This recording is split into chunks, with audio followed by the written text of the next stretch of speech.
We are nearing the end of our journey. We're at chapter 10. And as you've applied these lessons, you've succeeded. And so now you're ready. And you're ready to transition into a new leadership role, and you're wondering how best to do that. So how does it feel taking on a new leadership role? Many, probably most of us, know how this feels. It's exciting. We're nervous. There's so many things that we want to do, but we also don't want to mess it up. Well, your superiors or whoever chose you is probably feeling the same way. They're probably excited and also nervous. And those who are in your care are probably feeling maybe a little excited and nervous, but they're also feeling quite uncertain about their future. So this is a huge transition. It's not just you, it's all of the people around you. You need to recognize that first.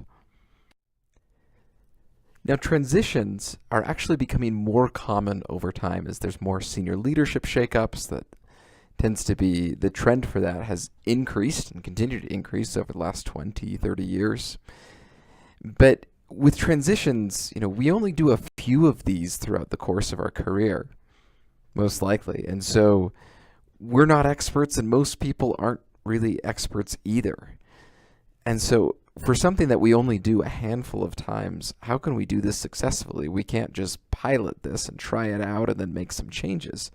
We really just have kind of one shot at this, at least for every time that we transition.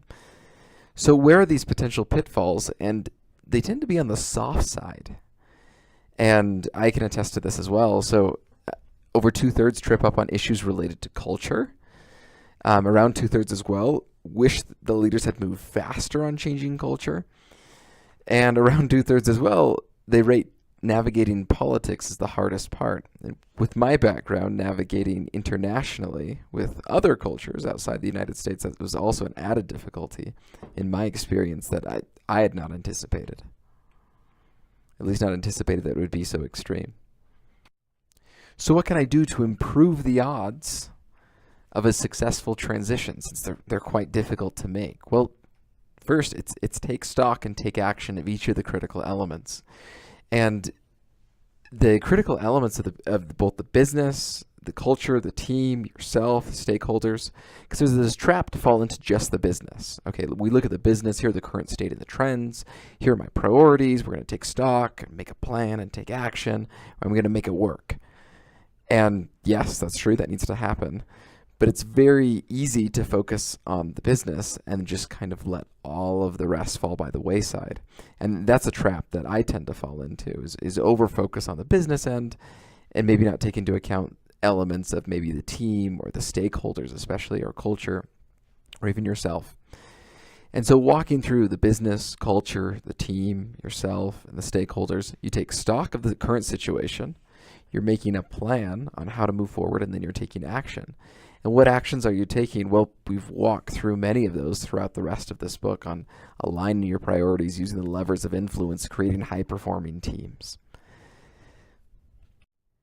Beyond taking stock and taking action, there are two more items that are worth considering. One is the priorities. Your priority list on what you're accomplishing when you take stock and take action includes both do's and don'ts, what you want to accomplish and what you are not going to be focused on. And so one trap is to just tack on your priorities at the end of the existing priorities that already exist in the organization. Or these are things that we value, and was the direction that we're going with this strategy. And there's this danger of saying, well, we're just going to tack on to the end of it. Or the other trap is that those who you're working with, they force their pre-existing priorities and kind of push them into this new paradigm of your priorities. And see, this is how the thing I was already doing also fits into your paradigm. And that's an easy trap to fall into. So once you've taken stock and take action, you're going to include your priorities of do's and don'ts. And as far as accomplishing this, there's this other trap of being calendar driven rather than impact driven. Your objective is to drive these changes at the appropriate interval in time to achieve these long-term objectives, medium-term and long-term objectives. So don't rush into a suboptimal change just because you think you should, and it's part of your 2-month or 100-day challenge or whatever it is. And so considering this, we're taking stock and we take action of each one of the critical elements of this transition.